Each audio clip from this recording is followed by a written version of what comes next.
Hello students, देखो ओम का नियम इस वीडियो में है गारंटी वाला क्वेश्चन है। देखो ओम का नियम क्या कहता है? कहता है कि यदि चालक के पदार्थ की भौतिक अवस्थाएं समान रहे तो चालक के किन्हीं दो बिंदुओं के बीच उत्पन्न विभवांतर चालक में प्रवाहित धारा के सीधा समानुपाती होता है। अब सपोज करो कि यह चालक है, मान लिया कि यह चालक है, तो चालक के दो बिंदुओं के बीच जो विभव में अंतर होगा उसी को ना विभवांतर कहेंगे। तो जो विभवांतर उत्पन्न हुआ वह धारा के सीधा समानुपाती होगा। तो यहाँ लिखे भी समानुपाती आई, देयरफॉर भी बटा आई बराबर हो गया आर, जहां आर क्या है? एक नियतांक है जिसको चालक के पदार्थ का प्रतिरोध कहते हैं।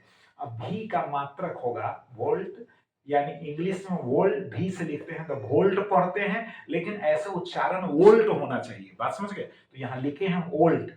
आई का मात्रक हो गया एम्पियर, आर का मात्रक हो गया ओम।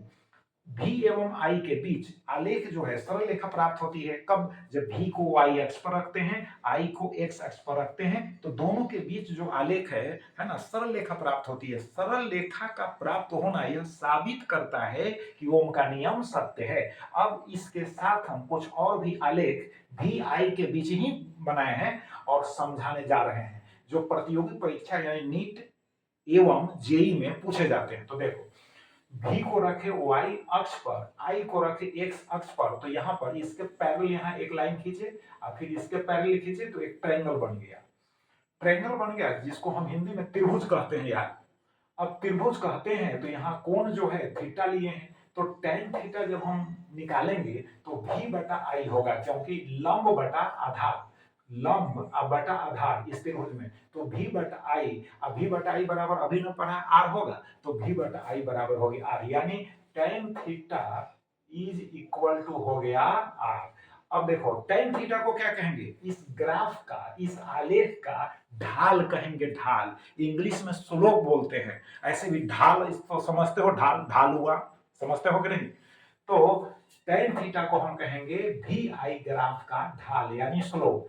अब देखो होता क्या है कि थीटा का मान अगर बढ़ता है, थीटा का मान है ना, का थीटा का मान बढ़ता है, मान बढ़ता है, तो tan थीटा क्या होता है? tan थीटा भी बढ़ता है। क्लियर हो गया? tan थीटा भी बढ़ता है। अब तुम जानते हो, गणित पढ़ते हो, tan 0 डिग्री का मान कितना होता है? 0 होता है। बात समझ में आ रही है? और जैसे जैसे थीटा का मान बढ़ता है वैसे वैसे tan थीटा का मान भी बढ़ता है इंफिनिटी तक। जैसे tan 90 डिग्री का मान इंफिनिटी होता है कि नहीं, अपरिभाषित जिसको कहते हो।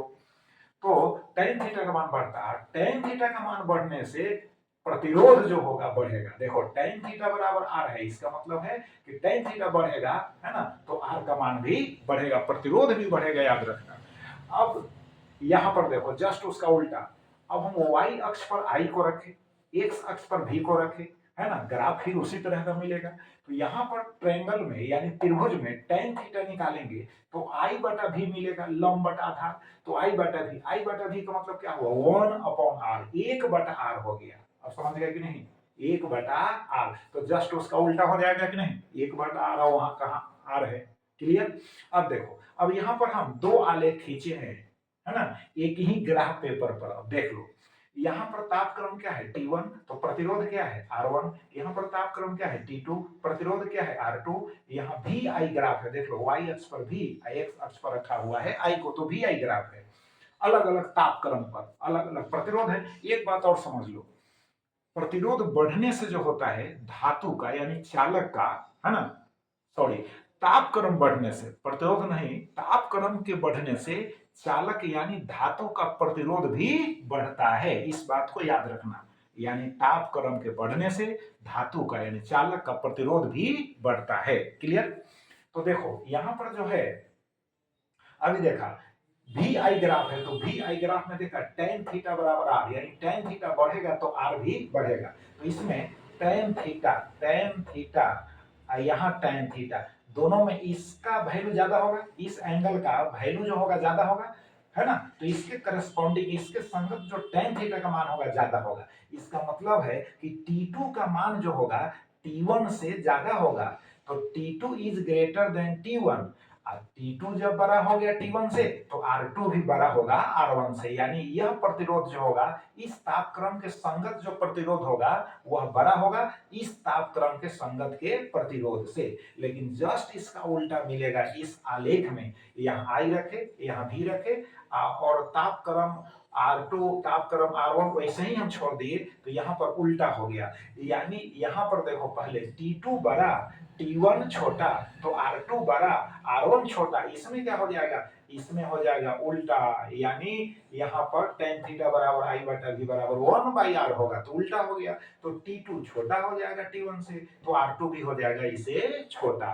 तो इस तरह का ग्राफ जो है पूछा जाता है ना, प्रतियोगी परीक्षा कॉम्पिटिटिव एग्जाम में। तो इसको भी साथ में बतला दिए। अब चलो इसको अभ्यास करो। बहुत बहुत धन्यवाद।